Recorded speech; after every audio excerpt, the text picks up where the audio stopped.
Alright, let's talk about fractured static meshes. Fractured static meshes allow you to add some more interactivity to your levels by taking something which generally doesn't move, like a static mesh, and giving you the ability to blow it to tiny bits while you play your game. Now, let's take a look at one of these. I've got a fractured static mesh set up here in this level. I'm just going to drop in. Now, all these exterior walls, these are just regular static meshes. I can shoot them, and nothing happens. It's pretty much what we expect from static meshes. However, this wall breaks apart. I can blow a hole through it. This is what fractured static meshes are all about. They're very easy to set up, but they do have a few properties you need to be aware of. The other thing is that when you want to create your own fractured static mesh, you need to use a static mesh that has a collision model, because that collision model is what actually is going to be used to calculate the fracture. So please keep that in mind as kind of our opening guideline. Now I'm going to jump out of this level, and let's set up a really basic fracture of our own, and then we'll come back and we'll talk in a little bit more depth about the properties that we're using. So for starters, let's just open up the content browser. I'm going to switch to all assets, clear out my search line, and what I want you to do is search for supports. So supports, and then let's narrow this down to just static meshes. And we see SHU supports SM Cement Block 01, which if we double click it to open it up in the static mesh editor, it's already a nice big block of cement, which looks like it's ready to be shattered. I mean, it's just crying out for us to just bust it into tiny bits. So what we're going to do is, with this guy opened up here inside the static mesh editor, we're going to click on the fracture tool button. It's located right next to the save thumbnail angle, which is a little eyeball. It's a little faint yellow wireframe. Another option, you can go under the tool menu of the static mesh editor and choose fracture tool. Now this will open up the fracture tool window, which has a few sliders, a few entry fields, and some checkboxes and whatnot. We're going to leave most of this alone. We're not really going to dwell on that right now, but I am going to kind of position our static mesh editor so we can see the fracture tool at the same time. Let's just set some very general properties to get a basic fracture going on, and then in a future video we'll go into some more depth on what you see here. So I'm going to start off with my generate trunks group. We're going to take the num chunk slider and slide it up to something like 50 chunks. As soon as we do that, I'm going to click generate, and check it out. Over here in the static mesh editor, we can actually see a representation of these chunks. Now, if you want to see them a little more easily, you can scroll down here to show cuts solid and check that, and now you can get a clearer idea of exactly how many cuts there are.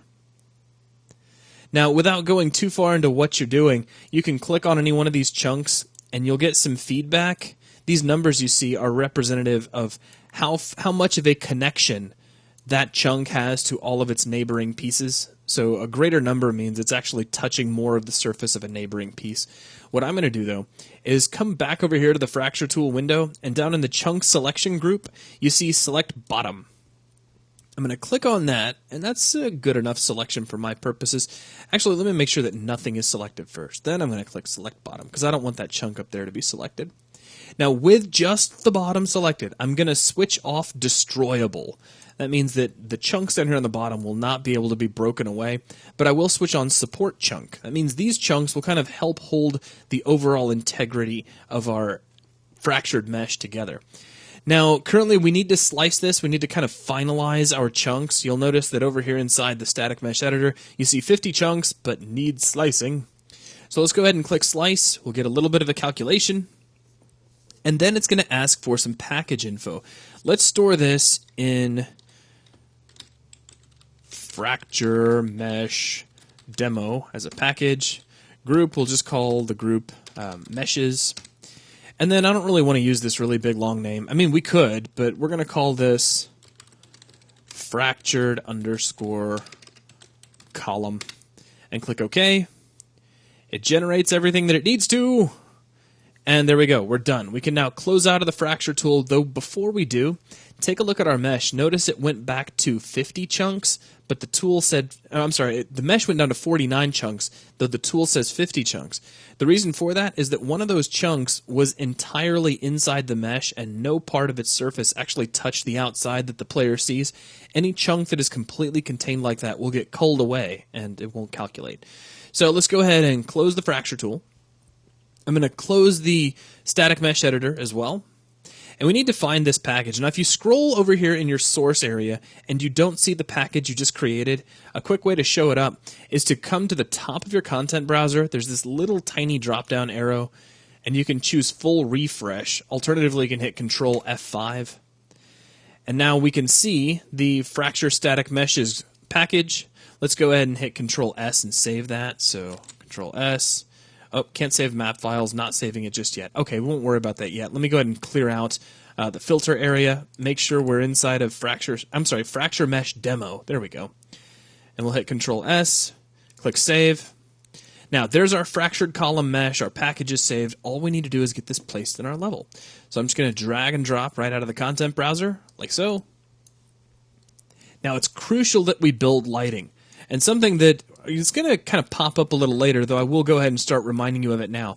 Every change that we make to the settings of a fractured static mesh will require that lighting gets rebuilt. So keep that in mind and make sure you're done editing your fractured static mesh before you build lighting.